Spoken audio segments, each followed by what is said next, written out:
The Jamaica Gleaner letters to the editor for July 14th, 2025. And the first one is written by, let's see here, Jillian Forbes. And her letter to the editor is entitled, Jamaica should focus on protecting own interests first. The editor, Madam.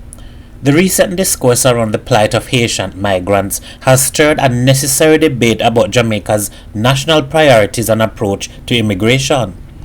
While compassion is a commendable virtue, it must not blind us to the pragmatic realities facing our small island nation. The notion that we should extend open arms to all who seek refuge, regardless of our capacity, is not empathy. It is, as Professor Gad Sayad describes, suicidal empathy. In his work, Sayad highlights the inability to implement optimal decisions when our emotional system is tricked into an orgiastic hyperactive form of empathy deployed on the wrong targets. To borrow a crucial safety directive, we must recognize that putting our own oxygen mask on first is not selfish, but essential for survival. Jamaica, barely able to support its own citizens, cannot afford to prioritize the suffering of others at the expense of its own stability and development. The country's limited resources necessitate a strategic and pragmatic approach rather than an empathy-driven one that may inadvertently jeopardize our future. Waiting for waves of migrants to arrive and hoping they will seamlessly integrate is a gamble that ignores our capacity constraints. Instead, we should re-evaluate models like Sir Arthur Lewis's industrialization by invitation, which advocated for selective, skilled immigration to bolster economic growth. Jamaica's best path forward is to invite individuals from culturally similar backgrounds, those who share Judeo-Christian values and can seamlessly integrate into our society, particularly in sectors crucial for development: agriculture, fintech, energy, and engineering. We can prioritize applicants from India, Israel, China, Africa, and Latin America, countries and communities with a long history of engagement with Jamaica and proven capacity to contribute meaningfully. This approach aligns with the principles of pragmatism and self-preservation. It is not a rejection of empathy, but a recognition that our foremost responsibility is to safeguard the well-being and future of our citizens.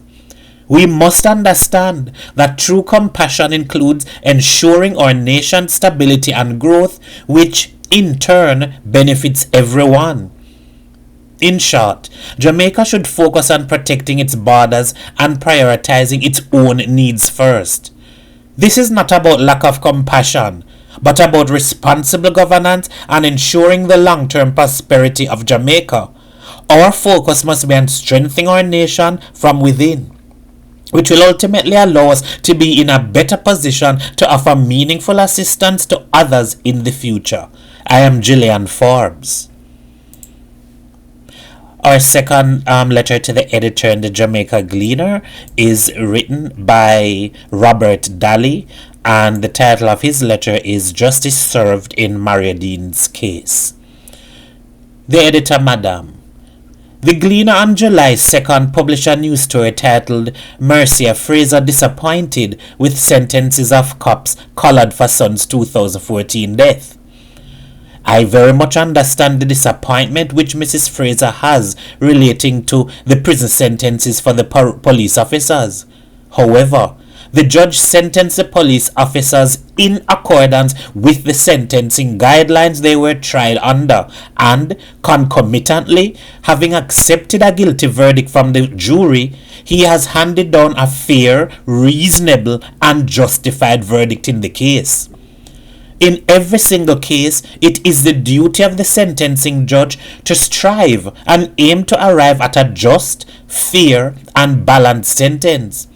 A just, fair, and balanced sentence is therefore one which promotes respect for the law and its processes by reflecting adequately and comprehensively and proportionately an appropriate amalgamation of all the relevant factors.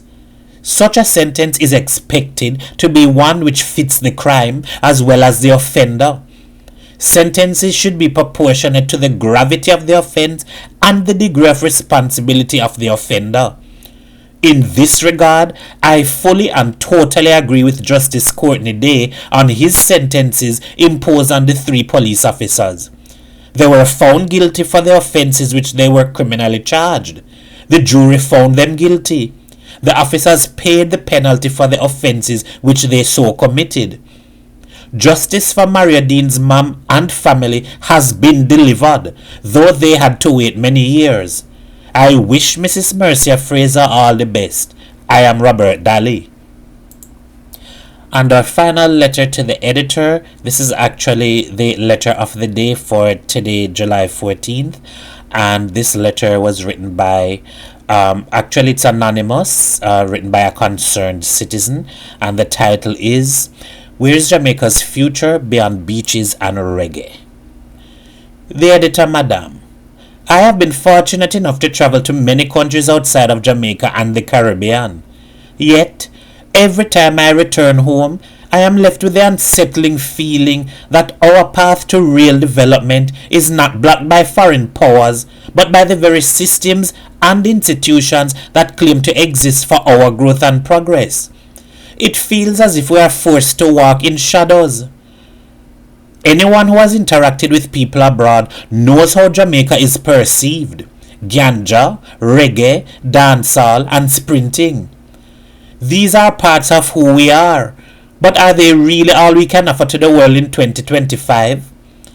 For a country with so many universities, why are we not equally known for breakthroughs in science, technology, engineering, or medicine? Why are our brilliant young minds not building the next big app, medical device, or green energy solution? Just recently, I read about an African country where a simple mobile app is helping poor farmers detect diseases in their crops. This is a life-changing tool developed locally with limited resources but unlimited vision. Meanwhile, our innovators face roadblocks not because they lack the talent, but because of outdated policies and institutions that hold them back. None is more obstructive than our own customs system and unnecessary import restrictions. Basic materials and tools that are nearly impossible to get without a struggle. We cannot talk about innovation if the very seeds of invention are removed at our ports. Imagine if a young Jamaican developed a new type of weapon that did not use bullets. How would our leaders react? Would they see it as an opportunity to build and export cutting-edge technology? Or would they see it as another threat? Suppose a group of students invented an advanced defense system to help small nations protect themselves. Would we nurture that into a world-class product or bury it under fear and bureaucracy? I am not focusing on weapons to frighten anyone, but raising a bigger question. Where is our courage to think beyond beaches, parties, and track meets? Tourism alone will not save us. Rising seeds and sargassum blooms are already washing away our coastlines.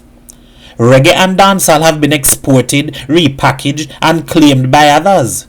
Ganja is being farmed more profitably in other places. And as proud as we are of our athletes, they cannot carry an entire economy on their shoulders. Our universities, especially the UWI and UTech, must stop producing only workers for foreign industries and start building a generation of inventors, creators, and problem solvers. Our government must stop acting as a gatekeeper of the old ways and instead become the gateway to the future. They must fund young innovators, open access to critical tools and knowledge, and encourage Jamaicans to push boundaries instead of to just follow them. We must not remain a nation known only for entertainment and escapism while the rest of the world races ahead in fields that will shape the future. We must step into the light, or we will remain in the shadows that we have created for ourselves. Jamaicans must speak up and demand real investment in science, technology, and innovation.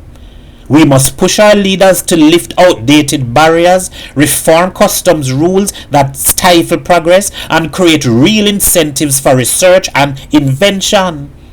Let us demand a national plan that backs ideas and actions, not just empty slogans. Only then can we secure a future worthy of our talent and potential. I am a concerned citizen. And those are the letters to the editor for the Jamaica Gleaner for July 14th. Share your thoughts. Hope you enjoyed.